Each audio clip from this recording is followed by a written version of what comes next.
My earliest memories are like a warm, golden haze, a small apartment, laughter echoing. My father, a gentle giant with calloused hands. My mother, her smile a sunrise. We didn't have much, materially speaking. Hand-me-downs, simple meals. But our home, it was overflowing. Overflowing with love, with stories, with the unshakable belief that we were enough. We were a unit, fiercely protective of each other. Every scraped knee, every small victory, shared, celebrated, mended together. It truly felt like we had everything in the world. Then, a seismic shift in our universe.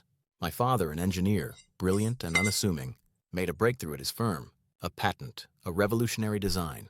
Suddenly, the financial struggles lifted. We saw a future, bright and secure, dreams of a bigger home, college funds. But fate, it has a cruel sense of timing. Just as prosperity entered our lives, a diagnosis arrived, stark and unforgiving. Cancer. It was aggressive, merciless. It ravaged him and us in mere months. I remember the hospital visits, the sterile smell, the hushed whispers, the slow fading of the man I adored. He left us too soon, far too soon, leaving a gaping wound in our family. My mother and I lost in a sea of grief. The money felt meaningless without him. The years that followed were a blur, a quiet, aching emptiness. My mother tried to be strong, but I saw the sadness in her eyes. Eventually, she met John. He was charismatic, outwardly charming. He had a daughter, Lisa, about my age. At first, I was happy for my mother. She started to laugh again. A light I hadn't seen in years. Our home, once so quiet, now had more voices. But something about John always felt off.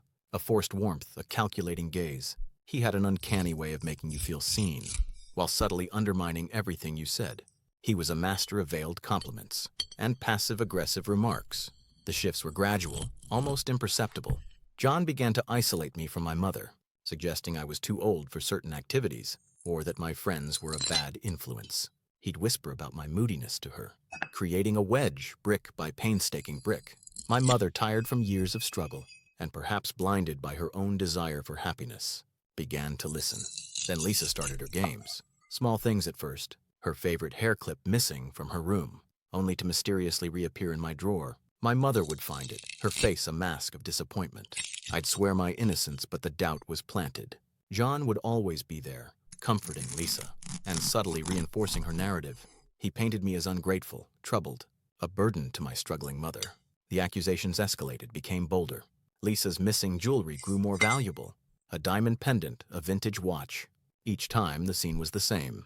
Lisa in tears, John playing the concerned father. My mother, her gaze hardening towards me. She started searching my room without asking. Her trust in me, once absolute, eroded completely. John knew about my father's inheritance. The substantial sum, locked away until my 18th birthday. He saw it as his personal lottery ticket. He needed me out of the way permanently.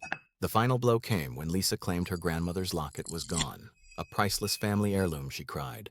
And guess what? It was found in my backpack. I still don't know how he planted it. But that was it. My mother looked at me.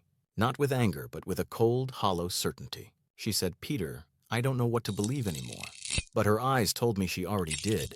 She believed them, not me, my own mother. John pressed charges without hesitation. I was barely 18. Suddenly, I was in a courtroom, not a classroom. The lawyer John hired was ruthless. He painted me as a troubled youth, a thief, ungrateful, a danger to their family. My mother sat beside John, silent. Her silence was deafening.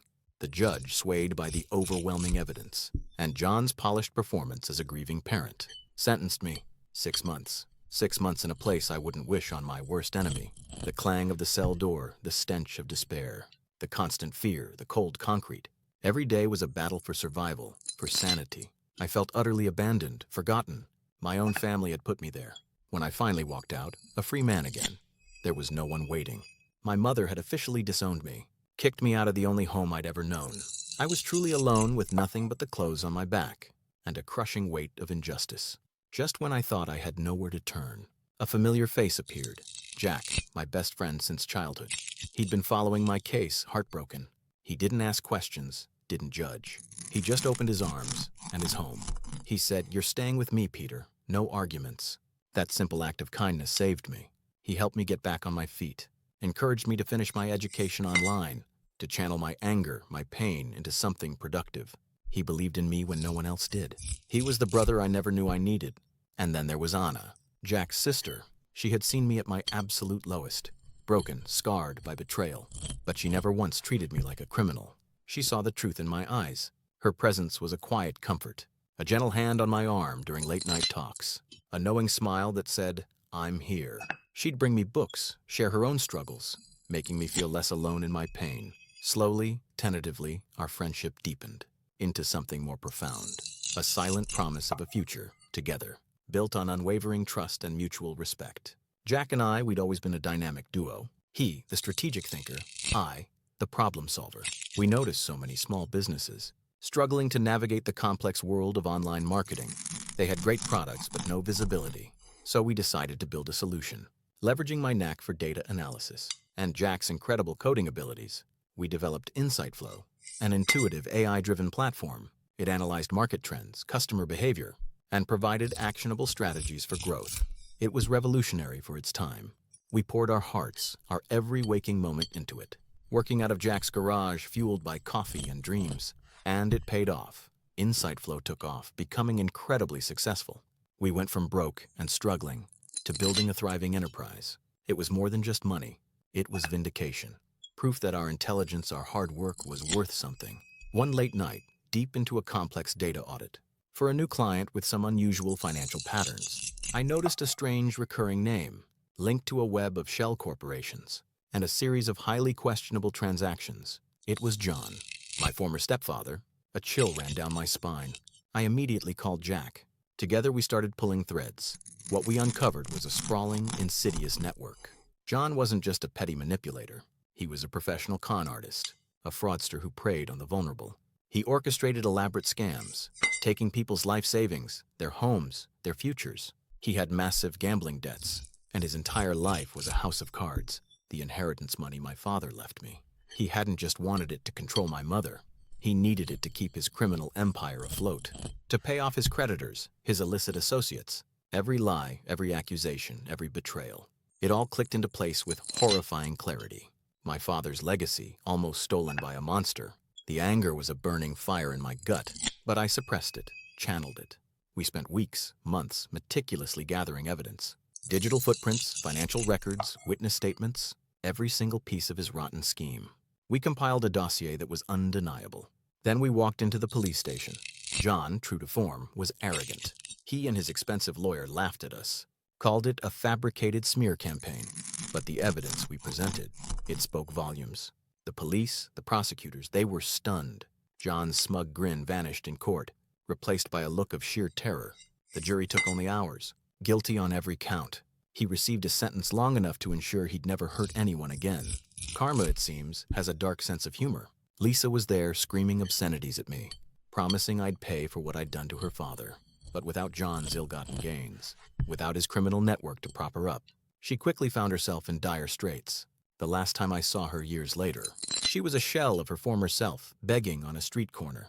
I offered her some money, a chance to get help, but her eyes were filled with nothing but hate. She spat at me, cursed my name. Some people, no matter what you do, choose their path. After John's conviction, the truth finally reached my mother.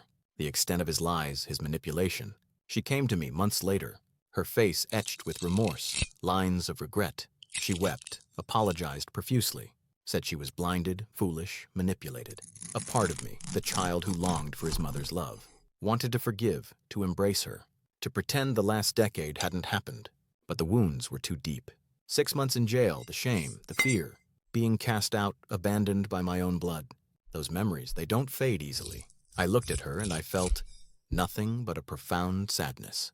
I told her, the inheritance my father left us. You can have it all, live your life, find peace. I don't need it, I've built my own. But in return, I asked for one thing. Never contact me again, never look for me. It was the hardest conversation of my life, a final, necessary severing of ties. For my own healing, my own future. Life, though, is full of unexpected turns. And true love, it finds a way to bloom. Anna, my unwavering support, my confidant. She saw the man beneath the scars. She loved me completely, unconditionally. We fell in love, quietly, deeply. And one beautiful spring day, we married. It was a small ceremony surrounded by true friends. Jack, of course, stood proudly as my best man. No grand fanfare, just pure, unadulterated joy. We built our life together. A home filled with laughter, with trust, with the kind of love that heals all wounds. From the darkest depths of despair, I found my light, my purpose, my family. It was an insane, painful, and ultimately vindicating journey, but I wouldn't change a thing, because it led me right here, to my beautiful life with Anna. So that's my story. A long one, I know. Thanks for sticking around to hear it. Hope it gives you something to think about. Take care, everyone.